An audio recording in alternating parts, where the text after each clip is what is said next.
Hello ladies and gentlemen, welcome back to another Cryotic Flame video. This time we are attacking on Kamino, Starfighter assault mode. This map takes the best out of me. I'm used to crazy flying, but when you're faced with the Y-wings like that, you have low chance to survive. But we'll continue. We're using the interceptor now. The interceptor, the droid interceptor, I think it's my second favorite. Second only to the A-wing. But it's awesome with the E ability, with the heavy laser, plus the F ability, so you don't have any cooling need. It's very deadly. And you can outmaneuver almost anybody. Plus you can do the objective, as you can see with the heavy laser, quite well. Analysis. Destroying the Venator's bridges will render it useless in combat. So, without any spoilers, currently I've been playing through Last of Us Part 2. I haven't played it so far because I don't have a PlayStation, so this is my first playthrough. And again, without spoilers, that game is very brave. Very brave with the storytelling, very brave with the visuals. Quite great with the visuals actually. Very impressed. Oops, I crashed. I went a little bit too hard for the bomber. But yes, Last of Us. I'm a little bit bothered by the, how do I say, the DEI. Let's call it that, the DEI agenda in it. But they're slightly overdoing it. But I won't let that ruin my experience. You know, I don't like it when games put DEI stuff. If you don't know, DEI is diversity, equity, inclusion. So including other races that are not normal to that area. I mean, not normal, not, how do I say? Yeah, let's say not normal, not usual. Yeah, that's a better word for that area, or including like other sexualities, like, you know, homosexuals and bisexuals and whatever. They have it a lot in this game. I'm not sure why they decided to do it so much, but it doesn't matter. I don't mind it too much, you know. They're overdoing it in Last of Us a little bit, but you know, whatever. The game itself, it's awesome. The visuals, especially on PC, looks amazing.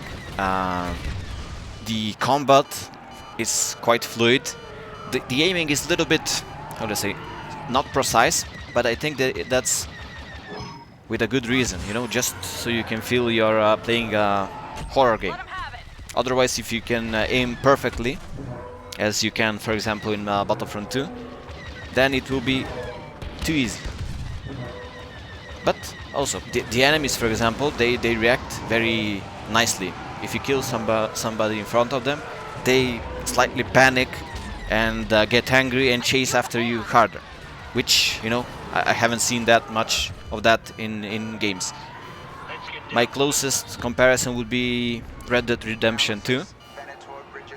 And in that game, the AI enemies are also quite interesting, quite smart, but not as smart as in The Last of Us 2. So yeah, I cannot speak, of course, about the story itself without making any spoilers, but rest assured, I found it very, as I said, brave and very good. I'm not finished with the game. I'm probably 60% done at the moment, so I'm not sure how the ending will be, but you know, even with my experience gaming so many years, I cannot really guess what the ending will be. You know, who will survive and why, and you know, what will happen. So that's a good thing. You know, not being predictable is a great thing for games. And after I'm finished the game, I'll probably play the DLC. It's like roguelite. So every time, similar to the God of War roguelite, the Valhalla one, you every time you get a new opportunity, new life, and gather skills, weapons within that life, and when you die, you start over with some overall progression. I hope, I guess. I'm not sure. I haven't played from what I seen of it. So yeah, that's something to look forward to. Otherwise, besides that game, I have been playing Off-World Trading Company. For some reason, when that game released, it's a strategy game similar, let's say, to, I don't know what to compare it with, maybe similar to Civilization, but it's not turn-based, and it's more focused on the economy. So for some reason, when that game released, I missed it, and this is my playing it through it right now. And that game has some interesting mechanics on the campaign. The actual campaign is not really a storyline, but it's an open, how they say, open-ended. You make your own story. You create companies, and with those companies and colonies, you serve the purpose to improve your standing with the overall. Let me go back. So the game itself, it's an economy simulation and resource management game. Let's call it that. And the purpose of it is to buy out your enemies, buy their stocks and buy them out complete. So they are your subsidiary. So in the campaign, you're going through each day, colony by colony, and making those colonies as successful as possible, so your main final colony can buy out the enemies, if that makes sense. But I'm not sure if I can really explain it well enough, but it's a great game, and it's not that, how do I say, difficult to understand, but it's very difficult to master, because there are a lot of small things, you know, price manipulation. For example, you can hoard one resource and then make rockets, and with those rockets you can export off-world. For example, the world price for aluminium, that particular world which you're in, is, let's say, $5, 5 credits. And off-road, that same aluminium you can export for 110. So you can hoard it, even buy it from the market for $5, and then export it with the spaceships. But again, the spaceships are not easy to build, to maintain, plus the enemies are always trying to sabotage you. Of course, you can sabotage them, or you can protect your own assets. So it's quite interesting. Anyway, about the new Star Wars game, The Last Company, looks amazing so far. I'm really big fan of XCOM and similar tactical strategy games. So I'm really hoping that EA won't mess this up. I'm not sure what kind of monetization they are planning for it. If they go overboard with some pay-to-win mechanics, it will be too bad. But again, that game, I'm probably, even if it has multiplayer, the XCOM multiplayer is not that great. So I'm mostly looking at the single-player campaign. So I'm really hoping that the story and the characters are great. It's one of the few games that focuses on the Republic era. So Republic versus the CIS, which is great. You know, not too many games we have that focus on that era, especially not newer games. For example, Republic Commando is one of them, but that's already an older game, you know. It still looks good, it still plays good, that game, but again, it's not released in the last 10 years. Maybe they should remake that game. I saw a fan remake of Republic Commando, and it looked awesome, you know. But we'll see. Anyways, about the match itself, we are doing quite well so far. We lost a lot of lives, tickets, but we have only one more cruiser to destroy. But somebody is taking my heroes, so I cannot be really contributing as much as possible to the team. But the interceptor is fine enough. You know, I can deal a lot of damage until finally somebody decides to target me. A lot of great kills. That was either Luke or Poe, probably Poe. He's down. And in these matches is a great idea to defend the bombers, because they do massive amount of damage to the objective.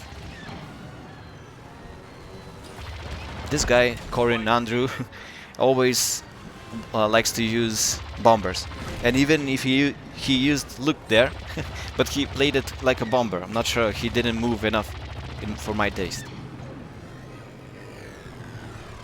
So the match started with less players, and now it got filled up, and that's not a great option for us, because we are losing. We have now 8 people, but we are losing more tickets now.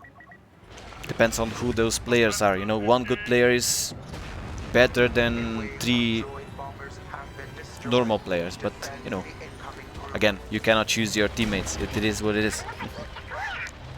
He crashed. So trying to finish the job here, so we don't lose too many more lives. And we are done it. So 221 lives for the last objective is not bad. It's not perfect, because we're going to lose at least 20 lives in the intermediate section, you know, before we can start attacking the objective. But it's not too bad. We have 20 seconds remaining in between objectives. I'm drinking my coffee with protein shake now, again. I'm not sure, again, if that's a great idea. But instead of sugar, I'm using protein shake in my coffee. 1 scoop, 1 smaller scoop, of course, with 2 spoons of coffee. And yeah, it's instant coffee, but it's one of the ones that you can make frappe. Nescafe. It's not the gold Nescafe, the normal Nescafe. That's the only one that wakes me up in the morning. I also have coffee maker with those little capsules, but those are too small doses, and I need to use 2 capsules so I can wake up. It's not great value proposition then. And there's only 2 spoons, 2 small spoons. It's great to get me going. So again, I'm frustrated here. You can see me flailing around the mouse, because I'm waiting for a hero, so I can be more of use for the team. But sadly, no hero for me. He crashed again. So sometimes you can hit the enemies even without the targeting reticle, but it's very difficult. So we are only starting to hit the enemy objective, and we lost 50 lives since we started this last set of objectives. So not great. Not great. Nobody is hitting the objective except what I did. So hopefully the bombers will go there and do that for us. Nobody from the enemy team is targeting the bombers, so that's good. So there's 90 lives. 90%, 85, 82. Okay, the bombers hit.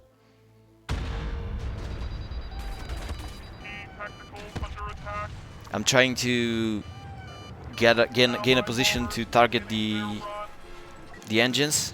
Finally, a hero. Come on. Come on. I was so excited here. Come on.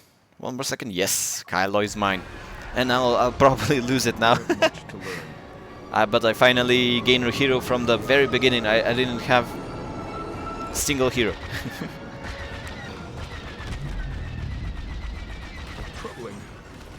And I'm immediately targeted.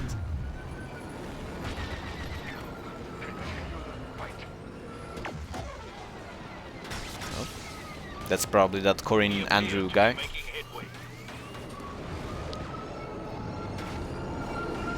I wonder how many of the people I meet in game also watch my videos. It will be very fun to, you know, sound off in the comment section. Maybe not if you're that Cirque guy, because I think many people have bad experiences with him. You know, being a little bit toxic in in-game chat. But I don't know, it doesn't matter. This guy. It doesn't matter to me because, you know, it's a game and sometimes we get too worked up over it. I can understand, you know, being a little bit toxic from time to time. And on the point of being toxic, we have lost too many lives now for what we've gained on the objective. So I need to go and hit the objective immediately. Immediately. Fire, fire. There are not enough people from our team attacking the objective. But I cannot blame them, probably they are getting destroyed. Look how many enemies there are still left alive. I need to clear them up as well. But I also need to attack the objective, so it's very difficult. And I also need to survive. So it's very difficult thing to balance. Yeah, it seems that none of the teammates are able to survive more than a few seconds. There's only one near the objective. And now the beam is targeting me. Stop it. Somebody killed off the bogey that was chasing me. That's good. Come on, Cryotic. Target the beam weapon. That's good. Quite a lot of damage. This is the biggest target for me. The Cirque Black something something guy. Again, somebody help me shake off my chaser, which is good. Now we need to target the objective again. For some reason it didn't target it too much. Not sure what I was hitting there, but the enemies are deadly. So in this situation, the best option would be Mole. Yes, I am choosing Mole, but somebody else chose for me. Because with Mole, when you stealth and you go attack the objective with your Q ability, you can deal massive amounts of damage. Probably not enough at this point to win the match, but again, make it fun. So we are getting desperate now, with only 20 lives and 50% HP. It's looking bad. I'm not sure where Mole went, but he's needed attacking the objective. I saw Mole in the corner of my eye. So yes, we destroyed one of the objectives, but we only have 7 lives left, so it's cutting very close to the bone. And now the shields are back online and we lost it. And we had more people than they, but again, on the attacking side it's not always the best if you have more people, because you're losing more tickets. And as you can see, the last 5 people didn't do too much, but you know, at least we have fun. This was a great match. Thank you guys so much for watching. See you tomorrow. Bye bye.